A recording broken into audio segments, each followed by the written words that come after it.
We are going to start with questions which appeared in previous NEET exam.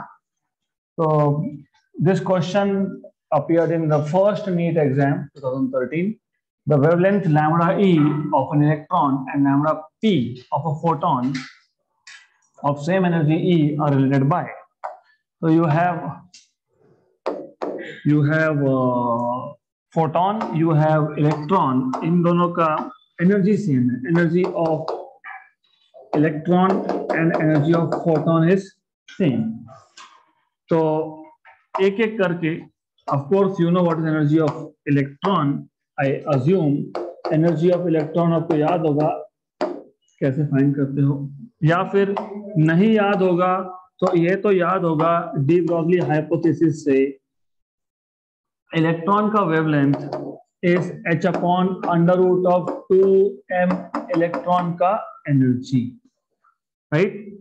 Squaring on both sides, lambda E square equal to h upon 2m energy of electron. तो lambda E square equal to h upon 2m energy of electron मतलब energy of photon, क्योंकि equal बोला है, right.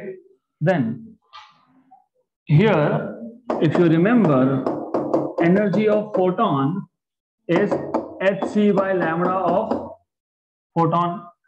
Substitute wavelength of electron square is h upon 2m. EP is hc by h constant, 2 constant, m constant. वैसे भी h तो cancel ही हो रहा है, but in any case lambda E square is proportional to lambda p. इससे पहले question आया था जिसमें ऑप्शन नंबर ए था, राइट. ऑप्शन नंबर ए वैसा भी आता है क्वेश्चन, थोड़ा सा डिफरेंस है दो क्वेश्चंस में, you have to check it out. तो here you get option number B, lambda electron square is proportional to lambda of photon. So you now have to check the conditions.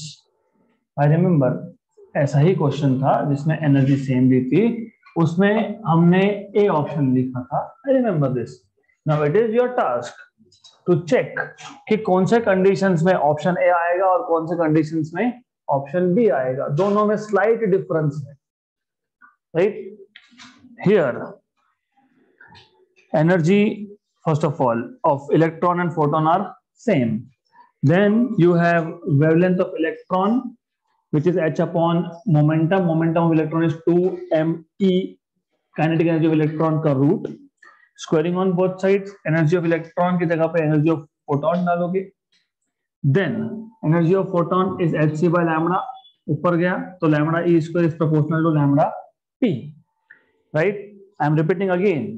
I want you to check the condition under which you will have this.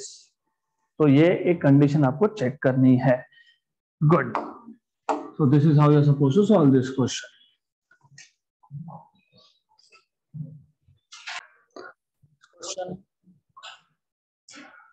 Electrons used in an electron microscope are excited by voltage of 25 kV. kV मतलब kilovolt. If the voltage is increased to 100 kV, then the de Broglie wavelength associated with the electron would be. It's a very simple question. You need not to know what is electron microscope. कोई इतना जरूरी नहीं है electron microscope क्या होता है पता होना चाहिए, but just for information, normal microscope में you look through eyepiece, you have objective, right? तो वहां पे you see the ray of light coming from object under study. Electron microscope में you use beam of electrons to study internal structure of a material. इतना पता होना sufficient है. और question is very simple. Do you remember for a particle, charge particle, अगर याद होगा, नहीं तो नहीं भी याद होगा तो अभी हमने लिखा, wavelength of particle is h upon under root of 2me, but E is q into v. Electron की बात हो रही है मतलब मास q सब कांस्टेंट है, मतलब wavelength is inversely proportional to root of v. तो lambda 2 upon lambda 1 is under root of V1 by V2। V1 कितना है 25 किलो वोल्ट और ये कितना है 100 किलो वोल्ट। किलो किलो गया 1/4 का रूट 1/2, तो लैम्डा 2 विल बी लैम्डा 1/2। तो बाय 2 मतलब decreases by 2 times, decreases by 2 times, option number C.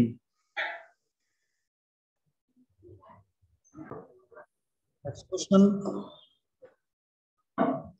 If the kinetic energy of particle is increased by 16 times, मतलब K2 is 16 times of K1, अब E2 भी बोल सकते हो, doesn't matter. The percentage change in de Broglie wavelength is, ये भी simple है, percentage change in de Broglie wavelength. You know de Broglie wavelength is inversely proportional to root of kinetic energy. अभी देखा, ये भी वही था, ये भी वही था, सिर्फ हमने एनर्जी को यहाँ पे ए से डिनोट किया है, वहां पे के से डिनोट किया है। तो percentage change in de Broglie wavelength, you should always know percentage change in any physical quantity is final value minus initial value upon initial value into 100। इसको और सिंपल करना है तो final value upon initial value minus 1 into 100, simple है।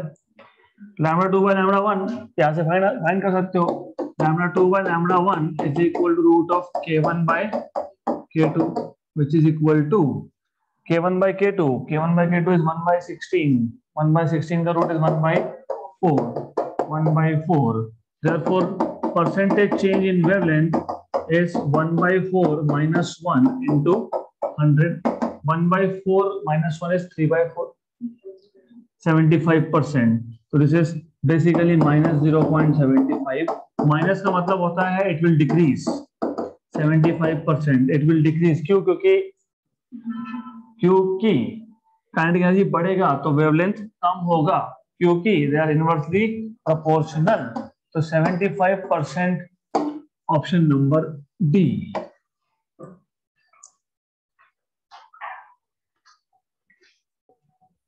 Question, when the momentum of a proton is changed by an amount p0, momentum of a proton is changed, मतलब delta p is equal to p0. The corresponding change in de Broglie wavelength is found to be 0.25%, मतलब delta lambda in percentage is 0.25%. Then the original momentum of the proton was, what was the original momentum? Simple question है, you already know wavelength is equal to h upon p. de Broglie wavelength आपको पता है। Then if you remember first chapter of 11th standard, h constant है, right? So if you remember, fractional change in wavelength equal to directly delta p by p. Doesn't matter p नीचे है p ऊपर है, minus नहीं लिखते हो यहाँ पे, just write down like this, even if it is inversely proportional या फिर डायरेक्टली प्रोपोर्शनल हो तो भी फॉर्मूला वही आएगा। Fractional change in wavelength is equal to fractional change in momentum. अगर यहाँ पे 2 होता तो यहाँ पे भी 2 आएगा, होता तो है नहीं, right? Then you are suppose to find out what is the original मतलब p, ये पूछा है कितना आएगा। तो यू नो परसेंटेज चेंज की जब बात होती है ना, तो यहाँ पे बाय डिफॉल्ट लैम्डा आता है। This is what you need to know, delta lambda by lambda percentage change. तो दिस इज 0.25%। 0.25% मतलब कितना, 25/100 मतलब कितना, 1/4। तो ये कितना है 1/4 और ये कितना है p0। तो फिर ओरिजिनल हमको पता है delta p by p, denominator में p मतलब ये ओरिजिनल वैल्यू होती है। This is initial value, shift. So what is initial value? 4p0, option number D. 2012, sorry. So if you write option number D, you have scored -1, because you need to know that while converting from percentage back to number, it is 0.25/100, right? Which means, of course, there's a correction then. It is 25 into 10 power minus 2 upon 100. This is 1 this is 4 दा, और ये 10 power minus 2 नीचे आ जाएगा तो 1 by 400 होगा. तो यहाँ 1 by 4 नहीं आएगा, ये 1 by 400 आएगा. ओके, तो this is what you need to know. और अगर यहाँ पे 1 by 400 आया तो answer is 400 P0, not option number D but C. तो फ्रैक्शन से परसेंटेज, परसेंटेज से बैक टू नंबर जाना पता होना चाहिए. Next question. An alpha particle moves in a circular path. Circular path मतलब definitely यहाँ पे magnetic field आएगा. Of radius 0.83 centimeter in the presence of magnetic field of 0.25 wave over meter square. The de Broglie wavelength associated with the particle will be. You know why you should at the first place circular path बोला, क्योंकि आपको पता होना चाहिए लॉरेंट्ज force. आपको मैंने बताया था, अगर आपको याद होगा तो हमारे पास एक साइक्लोट्रॉन नाम का डिवाइस होता है which basically makes the particle move into circle and also accelerates the particle to very high speeds. Acceleration का काम करता है electric field. Electric field is responsible to accelerate, whereas magnetic field is responsible to change the direction of motion, मतलब give it circular motion.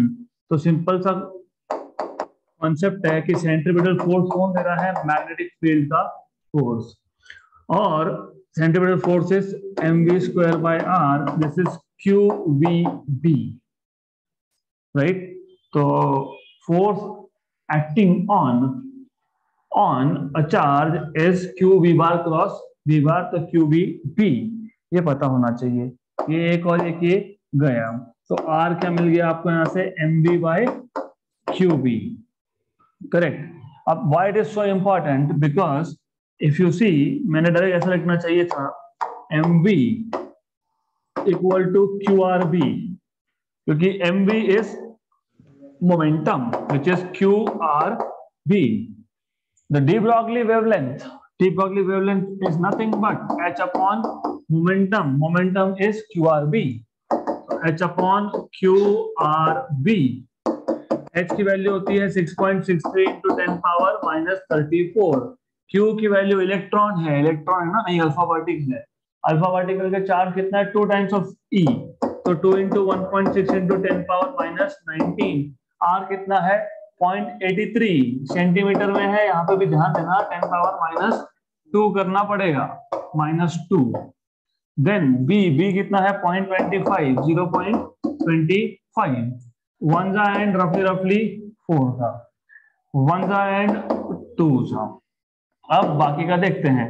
2 into 10 power minus 34. पहले 10 के power देख लो. 10 power minus 19 और -2, -21 ऊपर जाएगा तो +21. तो 10 पावर +21 हमारा काम होगा नहीं, क्योंकि एंगस्ट्रॉम में चाहिए, मतलब हमको यहाँ पे और 3 का डिफरेंस चाहिए, वो करते हैं. तो 0.25 को 25 into 10 पावर -2 कर लिया. 0.83 को 8.3 into 10 पावर -1 कर लिया. और ये जो 10 पावर -3 है इसको ऊपर भेज दिया, तो ये आ जाएगा आपके पास 24. तो देखो, even you have to also think about what are the units in option, right. तो ये आपके पास आ गया 10 power -10. So now what is left is 2 by 25 into 8 point whatever it is, I don't care, 8.3. Why I don't care? It is simple. 200. 25 into 8 is 200 roughly. तो ये आ गया आपके पास 10 पावर -10, मतलब ये बन गया एंगस्ट्रॉम. एंड रफली 2 by 200 angstrom. 1 by 100. 1 by 100 is 10 power -2. 10 power -2 is 0.01. तो 0.01 angstrom. Option number D.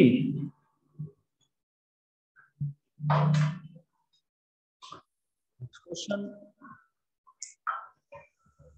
The de Broglie wavelength of neutrons.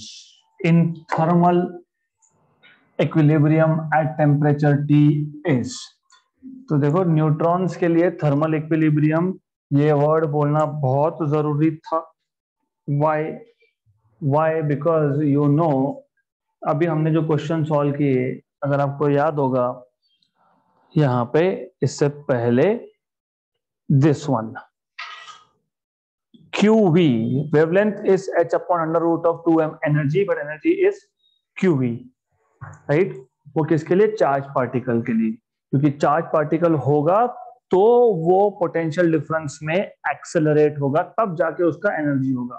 तो if you have electrons and if you keep them inside potential difference, they start moving from negative potential towards positive potential and they gain energy, and the de Broglie wavelength is given by this formula. If you have alpha particles or protons and if you keep them in potential difference, they start moving from positive towards negative, क्योंकि alpha particle या proton they are positively charged. But when you keep neutrons, nothing happens to them क्योंकि they are not charged. तो इसके लिए ये thermal equilibrium word use करना was really important, क्योंकि यहाँ पे the only thing is that lambda equal to h upon under root of 2me ये तो लिख सकते हो, but in the next step you cannot simply write down 2me की जगह पे qv, क्योंकि the moment you write down qv गए, q is 0, डिनोमिनेटर 0 मतलब इंफिनिटी, राइट? तो यहाँ पे थर्मल एनर्जी याद रखना, it is always kT, k into t thermal energy. Okay, then you have this. अब क्या करना है? अब आपको सिर्फ सॉल्व कुछ करना है। देखो चारों ऑप्शन में डिनोमिनेटर में क्या है? रूट टी, मतलब टी की तो वैल्यू वैसे भी दी नहीं है, तो ऊपर भी देखो सारे नंबर क्या है? सेम, नंबर सेम है, नंबर मतलब डिजिट सेम है बेसिकली। तो सिर्फ आपको ये देखना है कि डेसिमल कहाँ लगने वाला है, that's it.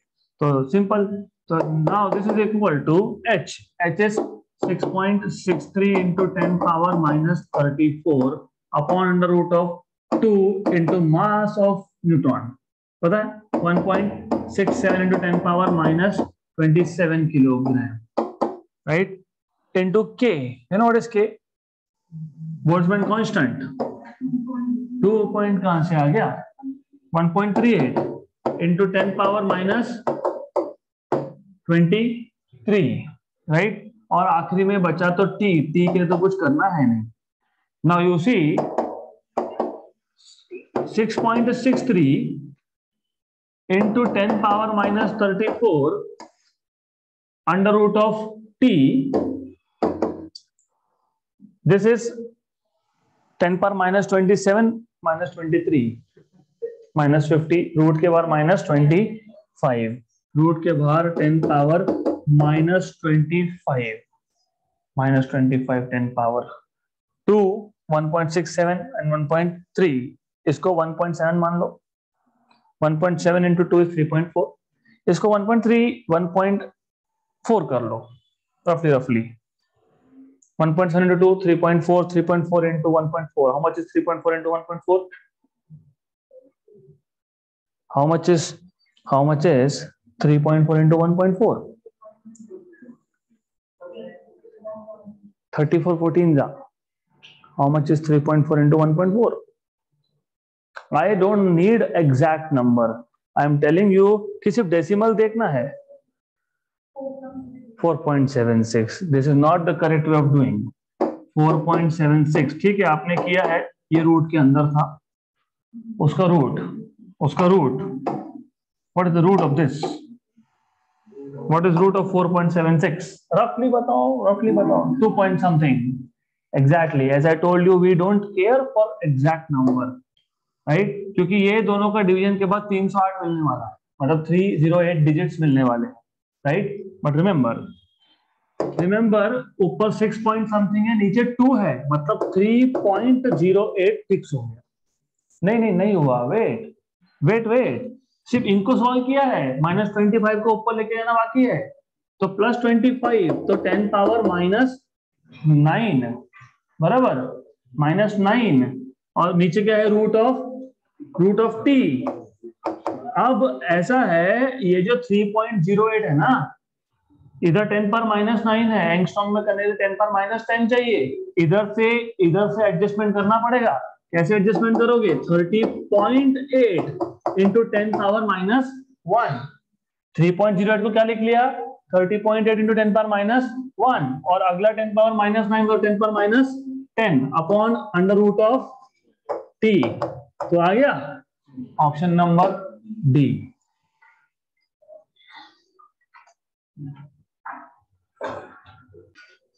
Next question. An electron of mass m and a photon have same energy. Electron of mass m and a photon have same energy. वापस उसी टाइप का क्वेश्चन आ गया। The ratio of de Broglie wavelength associated with them is. मैंने इसलिए बोला था आपको कि you should check same question अलग अलग कॉन्टेक्स्ट में अलग अलग आंसर आता है। तो यहाँ पे रेशियो पूछा है, अभी ऑलरेडी हाफ क्वेश्चन हमने सॉल्व करके रखा है।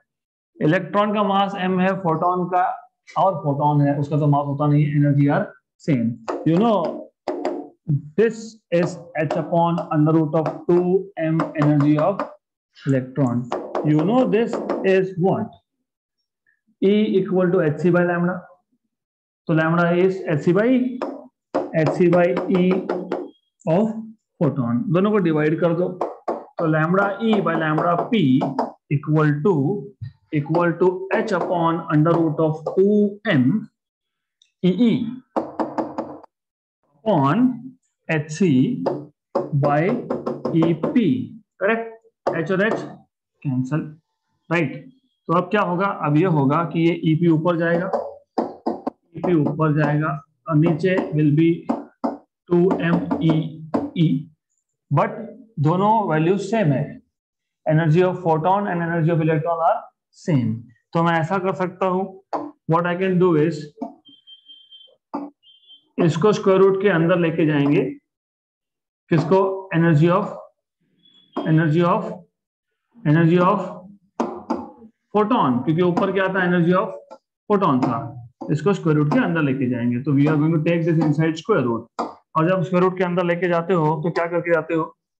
स्क्वायर करके जाते हो, राइट। और ऊपर से मैंने अभी आपको बताया, I just told you, what I told you is कि दोनों का एनर्जी क्या है? सेम है। Very good. तो अगर एनर्जी सेम है तो मैं ईपी को और ई को लिख सकता हूं सेम, और अगर सेम लिख दिया तो एक टी और एक ही हो जाएगा कैंसल, और इसका आ जाएगा स्क्वायर रूट है तो raise to power half. Correct? Then do you see somewhere option number A, E upon 2m का पावर हाफ और 1 upon C.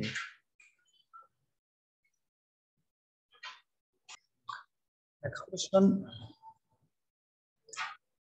The de Broglie wavelength of neutron in thermal equilibrium with heavy water at temperature T and mass m is. अब यहाँ पे थोड़ा सा question अलग है। When you have solved this question, यहाँ पे सिर्फ थर्मल इक्विलिब्रियम बोला था, with heavy water नहीं। So when they say only thermal equilibrium, मतलब thermal equilibrium normally with surroundings. Surrounding air has almost no density.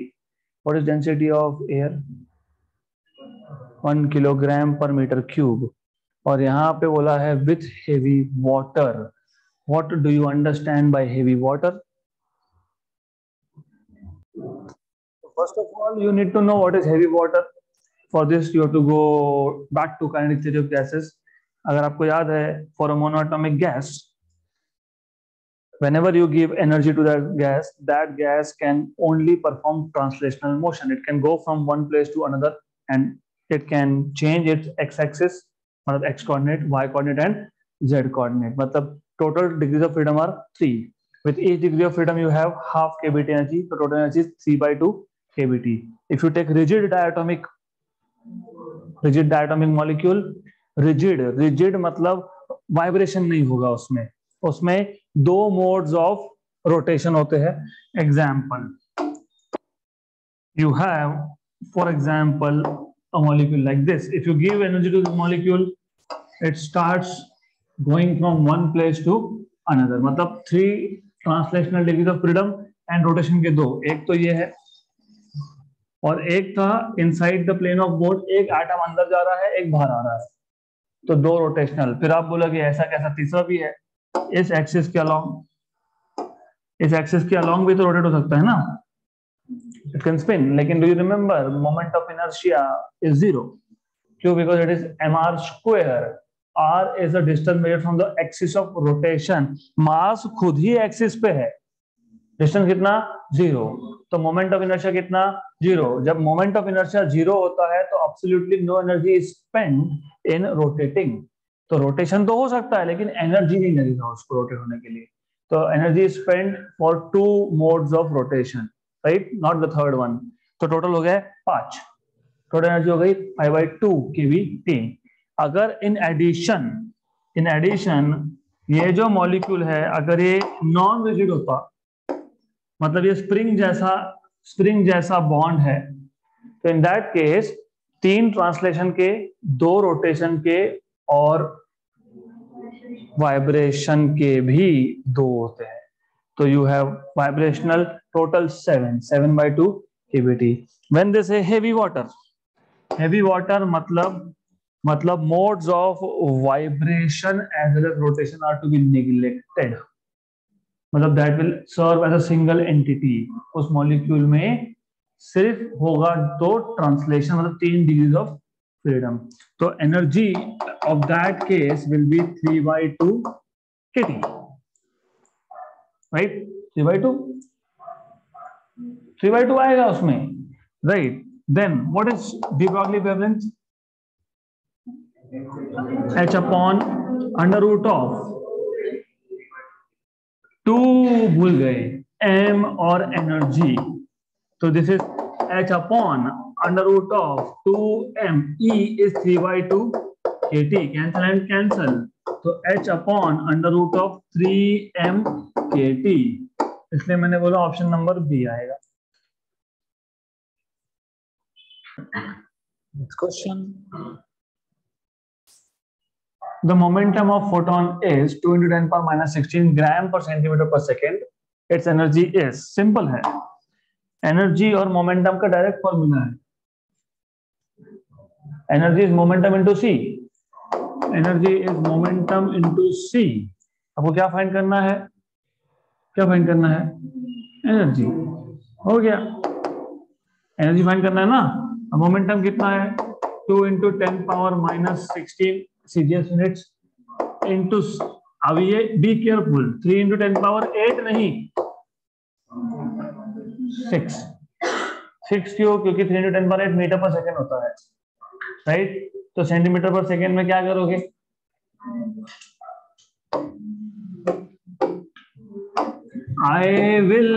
I will make you confuse as much as I can। Metre से centimetre में कितना होता है conversion, 10⁻2 होता है ना। 1 metre how many centimetre, 10⁻2, तो 10⁻6 होगा कि 10 होगा, एग्जैक्टली 10। So this is 6 × 10⁻⁻6 अर्थ। अगर गलती से 6 लिखा होता है यहाँ पे तो गए, तो this is option number C.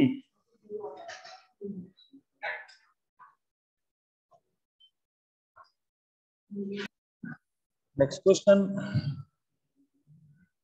When a metallic surface is illuminated with radiation of wavelength lambda, the stopping potential is V. If the same surface is illuminated with radiation of wavelength 2 lambda, the stopping potential is V/4. Threshold wavelength for the metallic surfaces. हमने already किया ऐसा question. आपके पास wavelength lambda है तो stopping potential V है, wavelength 2 lambda है तो ये V/4 है। I think we have solved it but no harm in solving again, कोई फर्क नहीं पड़ता है। EV0 equal to HC 1/λ - 1/λ0, right. और यहाँ पे ये E को यहाँ पे हमने डिवाइड करके लिखा था, if I am not wrong. फिर what we have done is stopping potential in case 1, stopping potential in case 1 is how much V, राइट, वेवलेंथ कितना है उस केस में, lambda. Good. Then in case two what you have is v by 4 and here you have 2 lambda. Equation 1 equation number 2 दोनों को divide कर दो. Divide equation number 2 by 1 है, 1 by 2 कोई कुछ भी कर सकते हो, कोई इशू नहीं है. You can do v by 4 equal to hc by e 1 by 2 lambda minus 1 by lambda 0 upon v equal to hc by e 1 by lambda minus 1 by lambda 0. hce cancel, vv cancel, 1 by 4 equal to, of course cross multiply कर ही दो तो अच्छा है, because if you cross multiply ये 1 by lambda minus 1 by lambda 0 equal to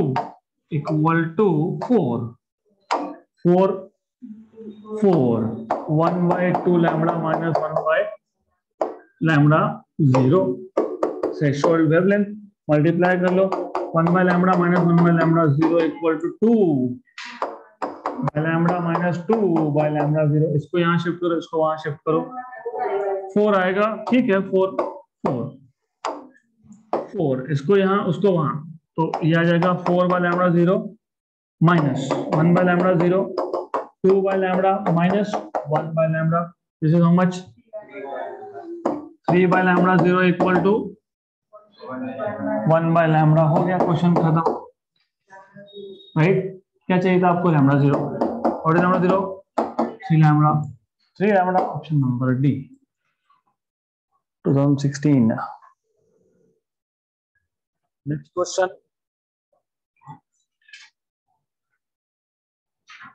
The figure shows a plot of photocurrent versus anode potential और a photosensitive surface for 3 different radiations. ये question हमने solve किया है, एग्जैक्टली सेम क्वेश्चन. सिर्फ यहाँ पे जो स्टेटमेंट्स लिखे हैं वो मैथमेटिकल फॉर्म में लिखे गए थे. That's the only difference. Same graph था, सिर्फ था ऐसा कि वी हैव, ये जो स्टेटमेंट्स है, ऑप्शंस है, वो in the form of mathematical statements थे. अब मैंने आपको ऑलरेडी बताया था कि स्टॉपिंग पोटेंशियल सेम है, इसका मतलब फ्रीक्वेंसी सेम होगा.